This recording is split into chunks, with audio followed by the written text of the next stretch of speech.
Salam alaikum, chère femme ambassadrice de la paix, je suis heureuse de t'accueillir pour ce 3e podcast. Je suis tellement contente de faire ce podcast et de continuer chaque semaine à t'apporter de la grande valeur. Si tu ne me connais pas, je suis Salima Derer, je suis thérapeute et j'accompagne des femmes fortes, déterminées, résilientes à se sentir vraiment en paix et à incarner vraiment ce qu'elles souhaitent transmettre à ses enfants. Donc aujourd'hui, je voulais te donner une clé hyper importante parce que souvent, en fait, on n'aime pas les personnes qui nous sont toxiques, qui nous apportent des mauvaises énergies, qui nous polluent avec leurs ondes négatives. Et pourtant, ces personnes-là vont être essentielles à notre propre évolution personnelle. Oui, c'est bizarre, mais c'est la réalité. Moi, c'est grâce vraiment à des personnes négatives qui m'ont challengée toute ma vie que j'ai pu évoluer grandement dans ma vie, parce que les personnes qui te caressent dans le sens du poil, c'est super, c'est bien, c'est sécurisant, c'est plaisant, mais en fait, elles ne vont pas aller chercher les côtés en toi qu'il faut faire évoluer, parce qu'en tant qu'être humain, nous sommes des êtres d'évolution et nous évoluerons jusqu'à notre tombe, Inch'Allah. Et en fait, les personnes qui m'ont le plus challengée, qui ont été négatives, qui m'ont pris la tête, qui m'ont vraiment saoulée dans ma vie, je les remercie aujourd'hui parce que elles sont allées rechercher en fait des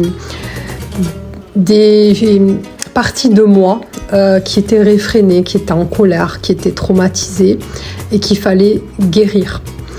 C'est pour ça qu'en fait, moi, en thérapie, j'aime bien quand mes clientes me parlent, par exemple, de leur mari, de leur belle-mère, de cette amie qui n'est pas reconnaissante, de leur mère difficile, etc. Parce que je sais qu'à travers ces personnes-là, je vais pouvoir leur apporter énormément de valeur et on va pouvoir travailler par exemple sur leurs émotions limitantes, sur leur traumatisme du passé. En fait, ces personnes toxiques vont révéler les axes de travail qu'il va falloir faire pour évoluer, pour être encore plus en paix. Et justement, être en contact de ces personnes-là, ça t'aide en fait à voir qu'est-ce qui te titille, qu'est-ce qui t'embête, qu'est-ce qui te met en colère, qu'est-ce qui te rend triste, qu'est-ce qui te limite vraiment dans ta vie. Et c'est grâce à ça que de plus en plus, tu vas te sentir beaucoup plus en confiance, beaucoup plus en sécurité et tu vas grandir. Et tu vas faire même des choses que tu ne faisais pas avant. Parce que ces personnes mettent en lumière tout cela. Et c'est vraiment pour moi de l'or pur. C'est vraiment de l'or pur pour moi. Et c'est vrai que la majorité des personnes qui m'ont titillée, j'aimais aller les revoir à chaque fois que je faisais une thérapie sur moi pour voir comment je réagissais, si je réagissais de la même manière ou si j'étais plus en confiance. Et bizarrement, j'ai vu que finalement, il n'y avait plus d'ondes négatives, il n'y avait plus de toxicité. Et qu'au contraire, j'étais beaucoup plus à l'aise avec ces personnes-là et que j'arrivais à faire des choses que je n'arrivais pas avant. Par exemple, dans mon ancien travail, j'avais une chef qui était vraiment difficile et justement, ça m'a permis de me challenger, de lui prouver que j'étais capable parce que c'est ce qu'elle me renvoyait. Ça me permettait d'être plus en confiance en moi, d'assumer plus qui j'étais. Déjà, même sans faire de travail sur soi, vous voyez, parce que moi j'ai un tempérament de rebelle. Et j'aime bien qu'on me challenge, j'étais toujours dans le mode combat. Donc ça me nourrissait, mais en plus ça me permettait d'être meilleure. Aujourd'hui, j'ai plus besoin de ça parce que j'ai fait un gros travail sur moi. J'ai pas besoin que quelqu'un d'autre me challenge ou d'être dans un mode rebelle ou combat. Je le fais plus dans la douceur maintenant. Donc en fait, c'est important, toutes ces personnes que vous voyez toxiques et qui vous embêtent, en fait, elles vous invitent à aller consulter. Après, je vois souvent dans les réseaux cette phrase qui revient et qui dit « c'est fou, la personne, c'est elle qui est toxique, c'est moi qui dois aller consulter ». Et moi, je dis « mais tant mieux, purée, ça t'aide à évoluer, tu vas être plus en paix, tu vas être plus en confiance, tu vas travailler ces parties de toi que tu n'assumes pas, que tu n'aimes pas ».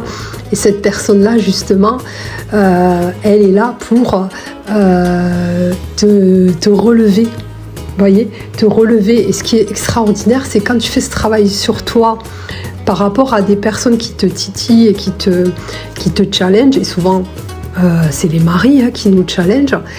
Mais j'étais convaincue que le fait de travailler sur moi, d'être plus en confiance, d'avoir moins d'émotions ou moins de traumas qui dirigeaient ma vie au présent, allait améliorer la relation.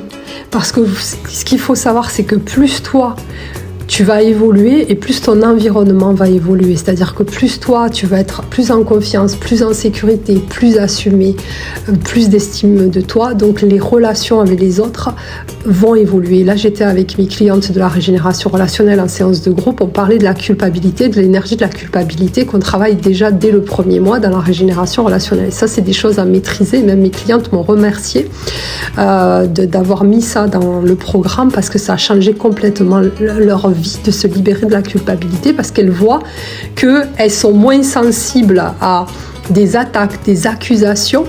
Le fait d'être moins sensible, du coup, elles réagissent moins, elles se justifient moins, et du coup, il y a un changement dans la relation avec l'autre, dans les interactions avec l'autre, et donc elles évoluent plus, parce qu'elles ont évolué, donc elles font évoluer leur entourage avec elles, en fait. C'est pour ça que moi, j'ai créé la régénération relationnelle, c'est vraiment faire ça, ce travail sur soi, pour impacter en fait notre entourage, être ce maillon fort, mais pas dans la force ou la lutte. C'est plus, non, je fais ce travail sur moi, je décide de faire ce travail sur moi, c'est moi qui évolue, et par la force des choses, tu vas évoluer dans cette confiance-là, tout simplement. Donc moi, je vous invite vraiment à aller un petit exercice, voir toutes les personnes qui vous sont toxiques aujourd'hui et de voir qu'est-ce qui vous challenge. C'est quoi le problème à l'intérieur de vous? C'est pas, ne regardez plus, ne vous fatiguez pas à dire elle a fait ci, elle a dit ci, mais c'est quoi cette personne? Mais non, ça, vous perdez votre temps et votre énergie à faire ça. C'est plutôt de dire mais en quoi c'est un problème pour moi? Qu'est-ce qu'elle révèle de moi, cette personne, en fait? Qu'est-ce que je ne supporte pas? Qu'est-ce que je dois plus assumer en moi? Qu'est-ce que je dois faire évoluer en moi pour finalement que ça se passe mieux avec cette personne-là? Et même si ça se passe pas mieux, mais que moi je suis plus en paix, même si cette personne elle est là à côté de moi, parce que j'ai l'impression qu'elle a des ondes négatives, mais non. Ces ondes négatives, elles sont à l'intérieur de moi, peut-être qu'ils font écho avec un passé, un trauma du passé avec une personne de mon enfance, ça peut être mon père, ça peut être ma mère, et ça fait écho, ça peut être ma soeur, ça peut être mon frère, et ça fait écho, et ça me fait revivre ces émotions-là, et du coup, peut-être que c'est ça que je dois aller travailler, que ce soit en thérapie, ou si j'ai des compétences moi-même, et aller évacuer ces émotions, et ensuite je vais aller revoir cette personne toxique et voir comment je réagis. Est-ce qu'il y a les mêmes ondes négatives avec elle? Je vous assure qu'il n'y aura pas ces ondes négatives. Vraiment, je vous l'assure. Et c'est ça qui est magnifique, moi, quand j'accompagne des femmes, c'est qu'elles me disent « Ah ouais, mais là, j'arrive à parler, j'arrive à dire ce que je pense, j'arrive à supporter sa présence, ça ne me fait plus rien, etc. » Et ça, c'est formidable, c'est magique. Et c'est réel parce que moi, je le vis tous les jours avec les femmes que j'accompagne. En tout cas, j'espère que ce podcast vous aura apporté et vous a apporté des déclics, Inch'Allah, et à chaque fois, Inch'Allah, je vous apporterai des clés de valeur. N'hésitez pas à laisser un commentaire pour me donner des sujets de podcast pour que je puisse encore plus vous enrichir et vous aider à évoluer et représenter cette femme ambassadrice de la paix, parce qu'on ne peut être ambassadrice de la paix que si on a la paix à l'intérieur de toi, oui, et de vous.